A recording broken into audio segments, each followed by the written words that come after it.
Spider-Man. Chapter 1. The Girl and the Spider. Peter Parker lived next door to Mary Jane Watson, MJ. They went to the same school. Peter liked MJ a lot, but he never told her. She already had a boyfriend. His name was Flash. He was good-looking, and he was the school's top football player. One day, their class went to the Columbia Genetic Research Institute. Peter was late. He ran behind the bus. Then at last it stopped. He was red and hot, and everyone laughed at him. As Peter walked down the bus, Flash put his foot out. Peter crashed to the floor. Everyone laughed louder. The bus arrived at the institute. Harry Osborn wasn't on the bus. He arrived in a big car, a Rolls-Royce with his father and a driver.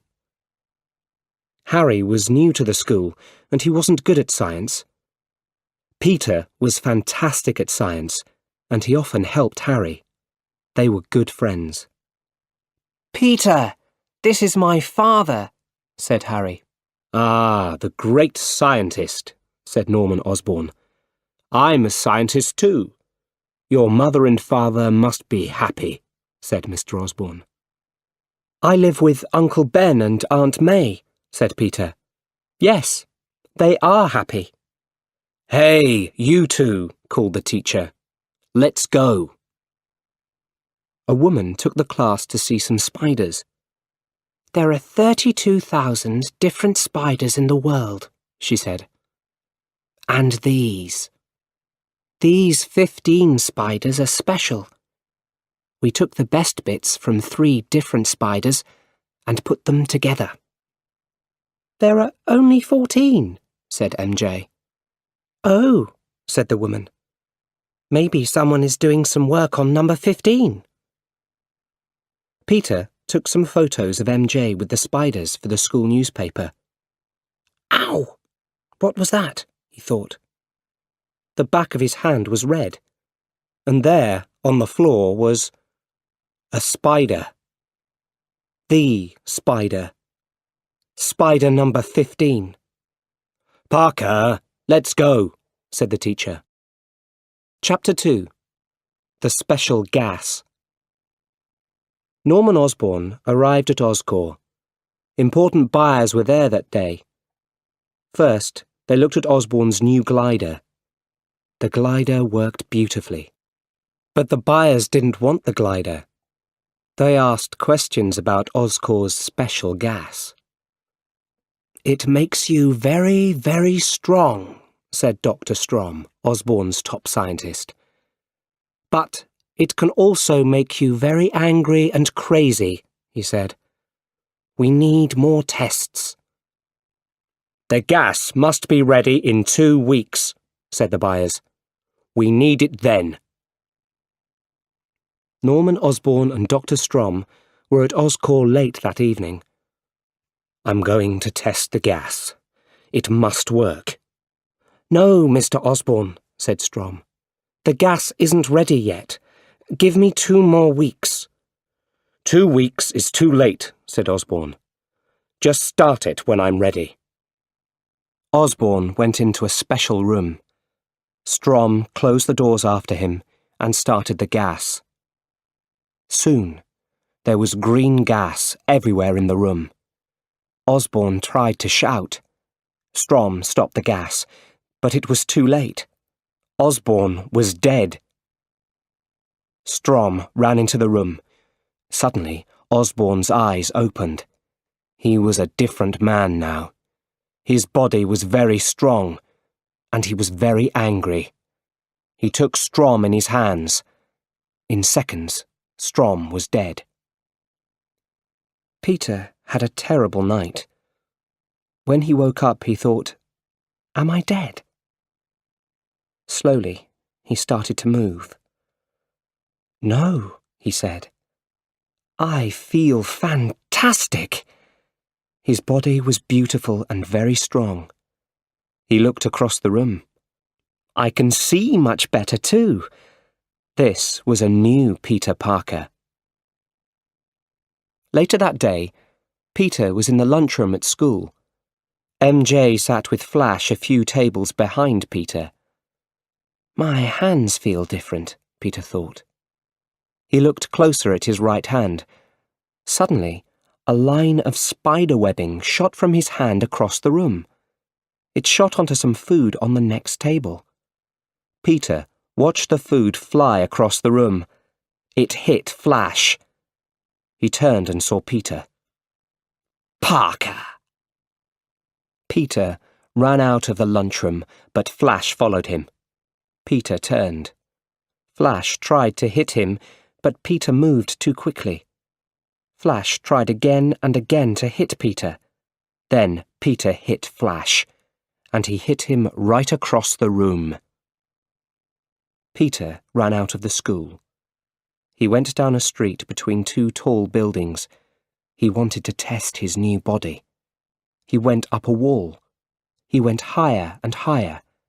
At the top, he looked down at the road with its little cars. Then he ran and jumped from building to building. Woohoo! He shouted. He stopped on one building. Now, he thought, I'm going to try this spider webbing.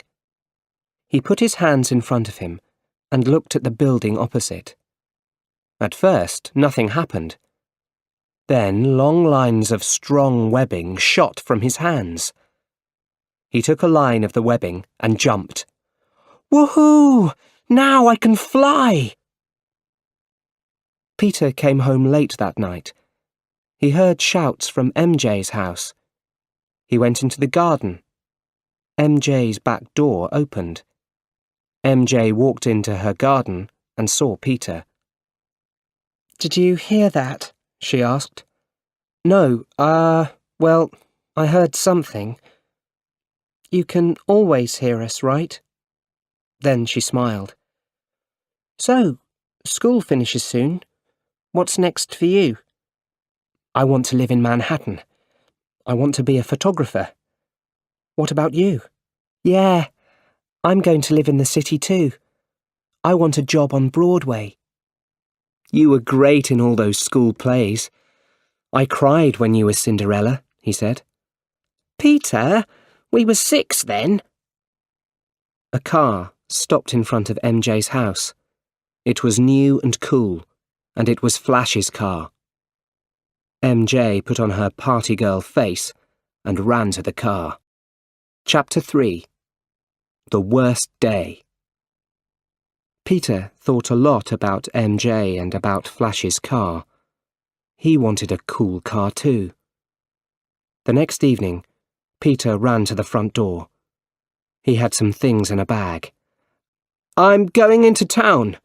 I want to finish some schoolwork, he called. Wait, said Uncle Ben. Let's go in the car. Uncle Ben stopped the car. Thanks for the ride, smiled Peter. Let's talk, said Uncle Ben. I haven't got time right now. That fight you had at school, with Flash. I didn't start the fight, said Peter. I know, said Uncle Ben, but this is an important time. You're changing into a man. Be careful, Peter. With great power comes great responsibility. Peter was angry. He opened the car door. I know I'm not your father, said Uncle Ben. No, you're not, shouted Peter. Uncle Ben went quiet. See you here at 10 o'clock, he said. Sadly, Peter watched Uncle Ben's car drive away. Peter walked across the street to an old building. He went in and walked into a big room. There were many people there. They watched a fight with 2 men. One of the men was very big and ugly. His name was Bonesaw McGraw. He jumped on top of the other man, and the fight was over. A few crazy people wanted to fight Bonesaw for money. Peter wanted to fight him too. He needed the money. He took a costume and mask out of his bag. $3,000 for 3 minutes with Bonesaw, a man shouted. Let's hear a big shout for our next fighter. The man looked at Peter's costume, red and blue with spider webs. For Spider-Man! Everyone looked at Peter and laughed. Bonesaw had crazy eyes and a terrible smile. He was big and very strong. The fight started. When Bonesaw tried to hit Peter, Peter jumped right over him.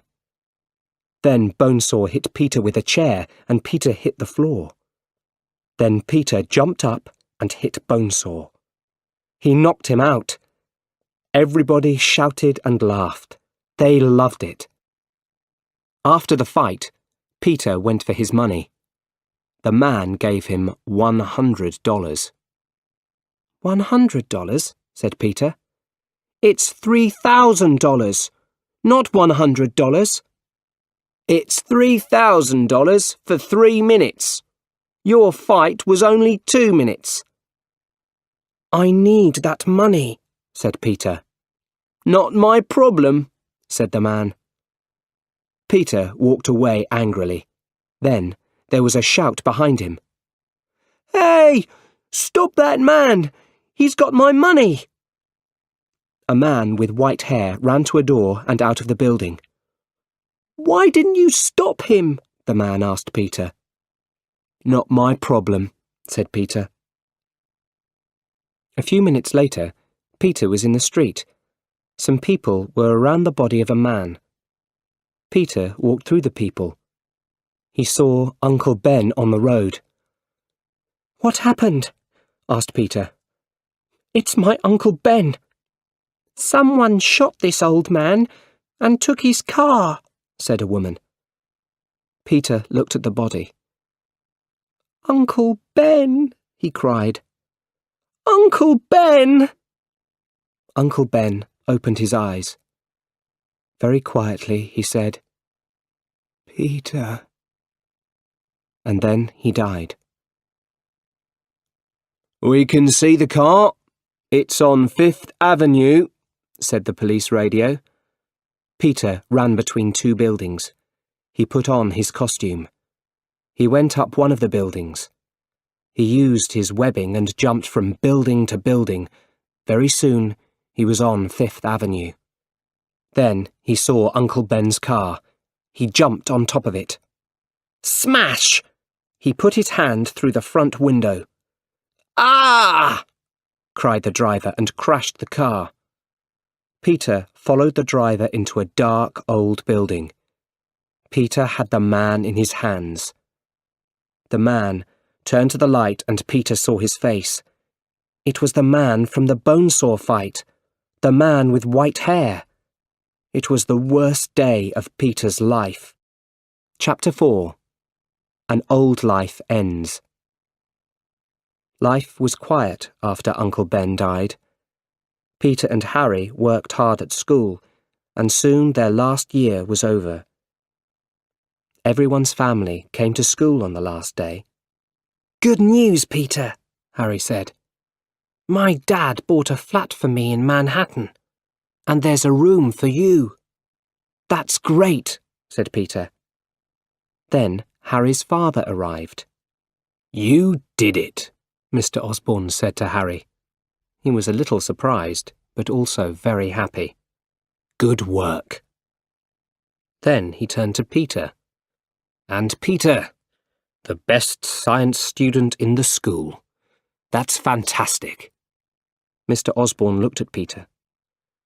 Life isn't easy for you right now, he said. Try to enjoy the day. It's the start of something new. Then he smiled.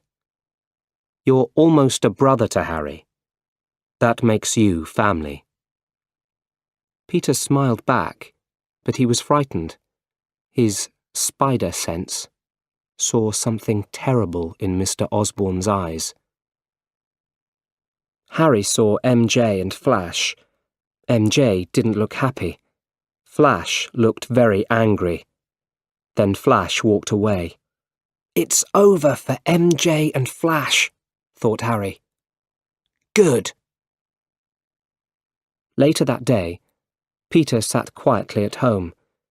He thought about Uncle Ben, and he started to cry. Then he remembered Uncle Ben's words. "With great power comes great responsibility." Something in Peter woke up. "I'm strong," he thought, "and I'm a good person. I must help other people. Uncle Ben was right."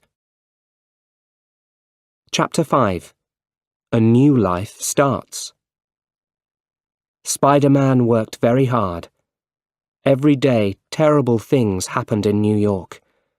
Every day, Spider-Man helped people. Soon, Spider-Man was big news in New York. All the newspapers had stories about him. But who was he?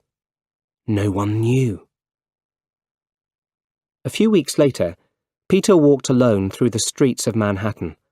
Suddenly, he saw MJ come out of a restaurant. "Hi, MJ," he called. "Hi," she smiled. "What are you doing around here?" "I'm looking for a job," he answered. "What about you?" I'm working on Broadway now," she said.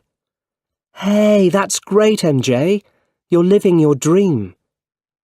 But then a man came out of the restaurant. The man was angry with MJ. The day's money wasn't right. $6 wasn't there. MJ shouted back at the man. Then she turned to Peter. "Some dream," she said.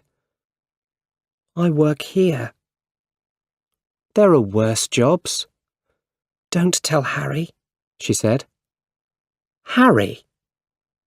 "We're going out," she said. "Didn't he tell you?"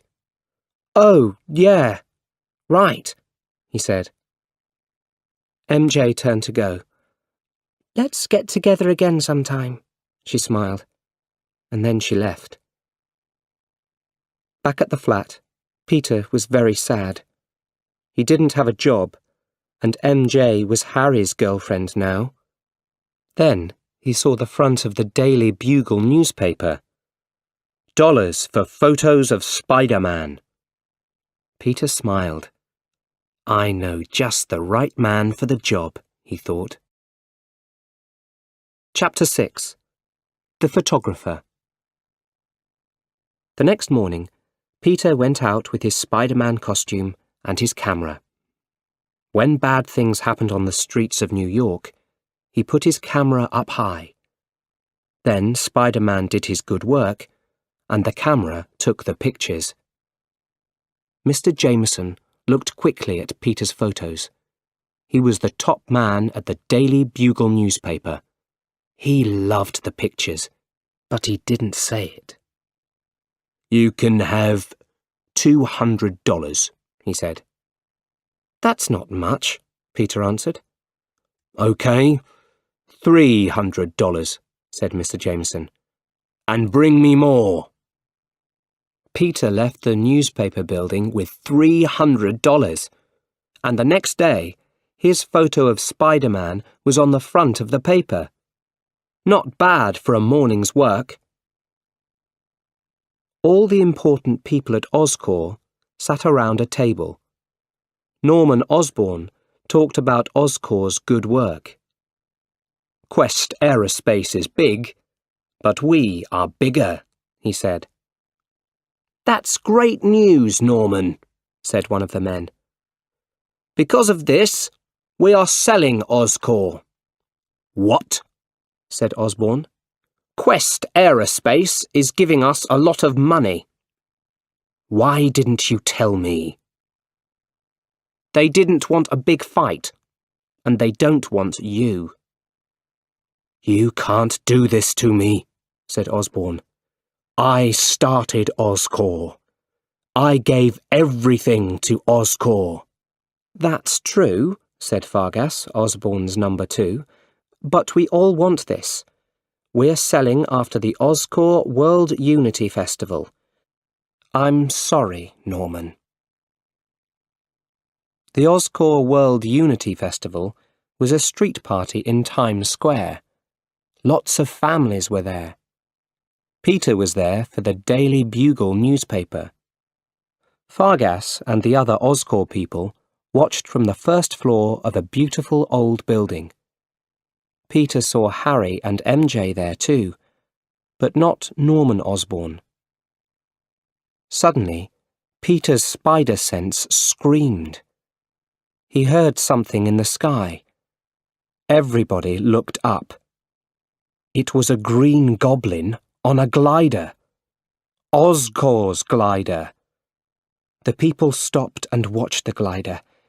It was fantastic. The glider moved very fast through Times Square.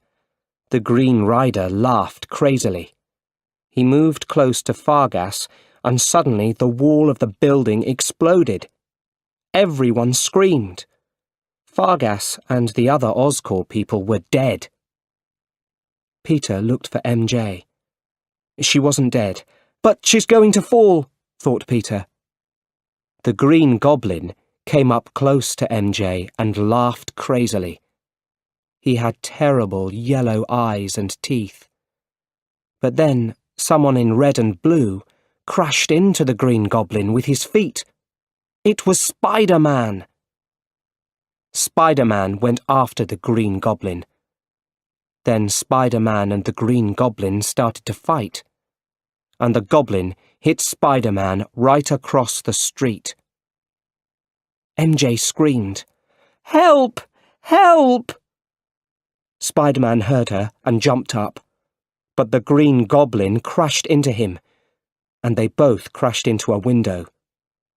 The Green Goblin hit Spider-Man. Then Spider-Man jumped down near to MJ.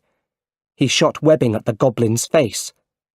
Then he pulled some parts out of the glider. Part of the glider exploded. The Green Goblin took his glider up into the sky.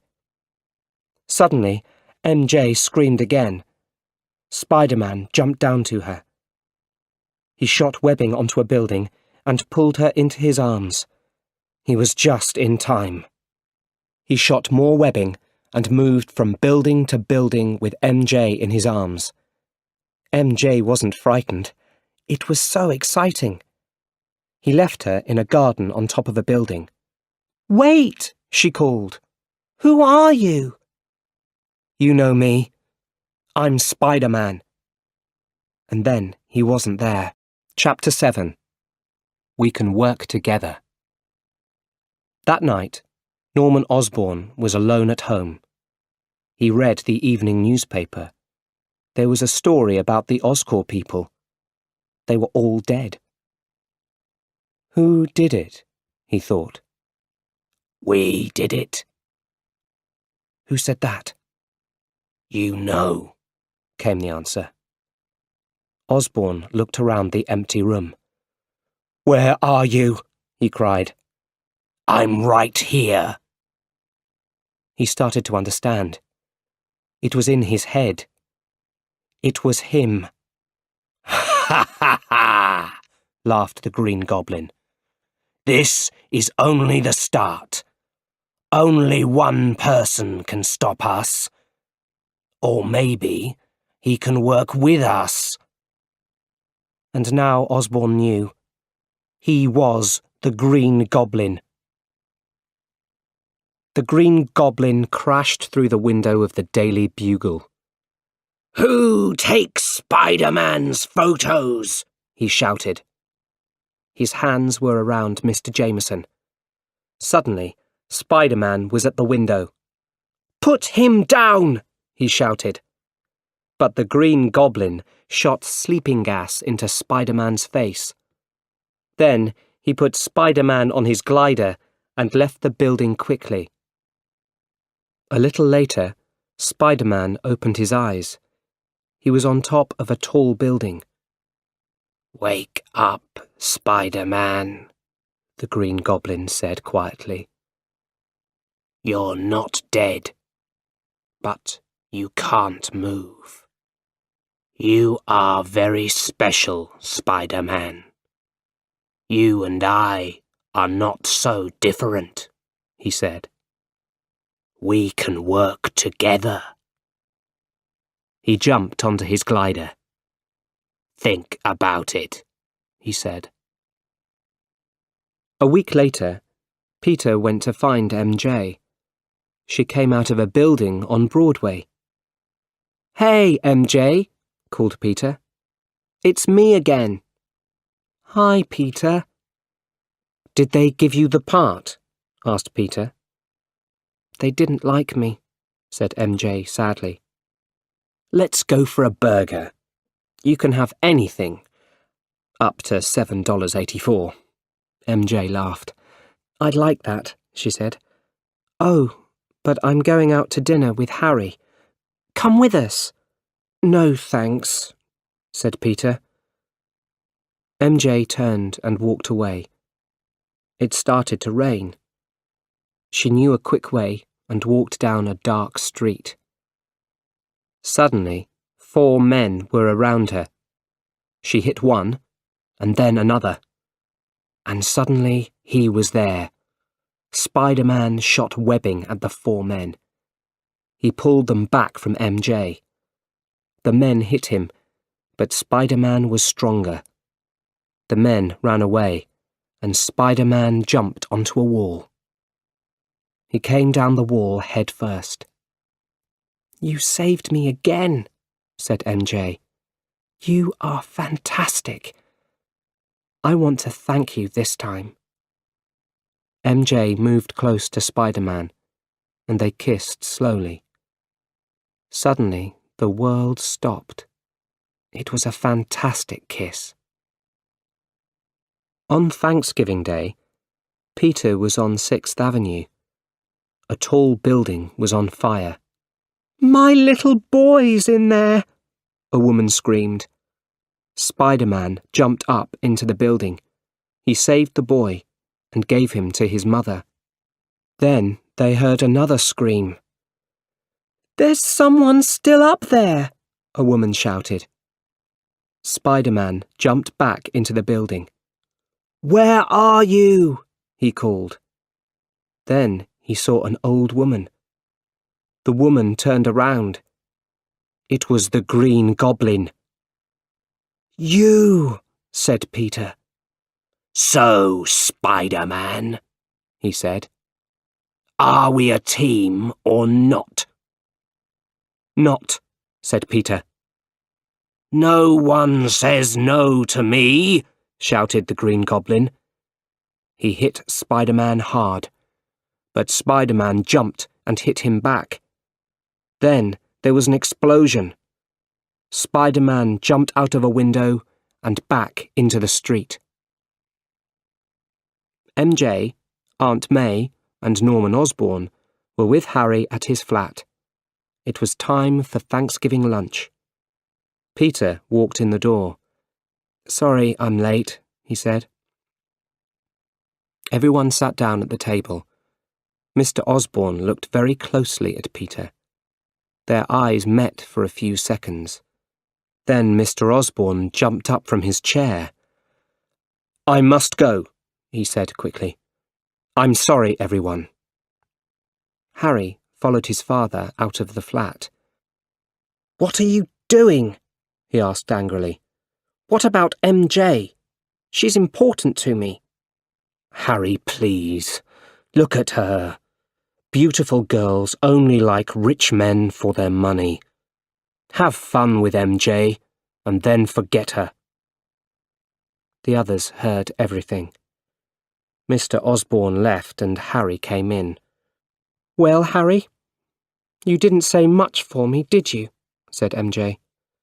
Your father said some terrible things. My father's a great man. You don't know anything about him. MJ walked to the door. I'm sorry, Aunt May, she said. Then she walked out and closed the door behind. Chapter 8. The Last Fight. Late that night, Aunt May was alone in her bedroom. She looked at a photo of Uncle Ben. Suddenly, the bedroom wall exploded. The Green Goblin was there on his glider. He looked at her with his terrible yellow eyes and laughed crazily. Peter ran to Aunt May's room at the hospital. She wasn't dead. Her face was white, and she cried out, "Those terrible yellow eyes!" "What happened?" shouted Peter. But no one answered. Peter stopped for a second. Then he understood. "He knows," he thought. "The Green Goblin knows Aunt May. He knows Peter Parker is Spider-Man." Peter sat by Aunt May's bed all night. The next day, MJ came to the hospital. "How is she?" she asked Peter. "She's going to be okay," said Peter. "Did you talk to Harry?" "No, I didn't. The thing is, I'm in love with, don't laugh, Spider-Man." In her bed, Aunt May opened her eyes and listened. "Oh, him," said Peter. "Well, he is very cool. I know him a bit. I take photos of him." "Does he talk about me?" "Yeah, I talked to him about you. Once I said, 'You know, Spider-Man, the great thing about MJ is you look into her eyes and you feel stronger, excited, but frightened at the same time.'" "You said that?" MJ smiled and took Peter's hand. Aunt May heard everything, and she smiled too. The door opened quietly, and Harry came into the room. MJ pulled her hand away, but it was too late. They all knew. Harry went to his father's home. "You were right about MJ," he said to his father. "You're right about everything. She's in love with Peter." "Parker," his father said quietly. "And how does he feel about her?" "Peter was in love with MJ when he was 6, and he still loves her." Mr. Osborne smiled. Then he looked at Harry sadly. "I'm so sorry. I wasn't always there for you, but now things are going to be different. I'm going to make things right," he said, and took Harry in his arms. Back at the hospital, Aunt May looked at Peter. Peter smiled back. "A smile," said Aunt May. "And you smiled at MJ earlier today too. You love MJ, Peter. Please tell her. Everyone knows you love her." But suddenly, Peter thought of the Green Goblin. "Just a second, Aunt May," he said, and he left the room. He called MJ's number, but she didn't answer. "MJ?" he shouted. "Are you there?" Then he heard a crazy laugh at the other end of the phone. "Can Spider-Man come out to play?" It was the Green Goblin. "Where is she?" Peter cried. MJ woke up. It was night. She looked down. She was high up on the Queensborough Bridge. This was a bad dream, right? A cable car took people from Manhattan to Roosevelt Island. The lights were on in the cable car. She saw some children in the cable car. Then she heard a crazy laugh. It was the Green Goblin on his glider. The Green Goblin shot at the cable car station on Roosevelt Island. The station exploded, and the cable car stopped over the water. Seconds later, Spider-Man was there. Suddenly, there was a terrible sound. "The cable is breaking," thought Spider-Man. The cable car started to fall. "I can't save them. There isn't time." Then the Green Goblin took the cable in his hand and saved the children. With the cable in his right hand, he glided up to MJ. He took her in his left arm and shouted, "Spider-Man, who is going to die? The woman you love or the little children? You choose." And then the Green Goblin opened both his hands.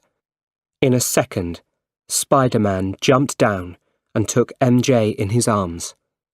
Then he took the cable in his other hand. He shot webbing at Queensborough Bridge and stopped the fall of the cable car. Spider-Man said to MJ, "Go down the cable to the cable car." "I can't." "Yes, you can, MJ." Slowly, she went down. Peter turned, and the Green Goblin crashed into him. The Green Goblin laughed and turned the glider. "It's time to die," he cried, and glided fast back under Queensborough Bridge. And then something hit the Green Goblin. The glider went around and around crazily. The people on the bridge shouted at the Green Goblin and hit him with bits from the bridge. Carefully, Spider-Man put the cable car down onto a big boat under the bridge. The Green Goblin shot a cable around Peter's body. Then he took Peter to an old building on Roosevelt Island. There he hit Peter again and again. "I'm going to finish MJ very slowly," said the Green Goblin. Peter looked up. He was angry. He hit the Green Goblin hard again and again. He shot webbing at a wall and pulled. It crashed down on the Green Goblin. At last, the fight was over. "Peter, stop!" the Green Goblin cried.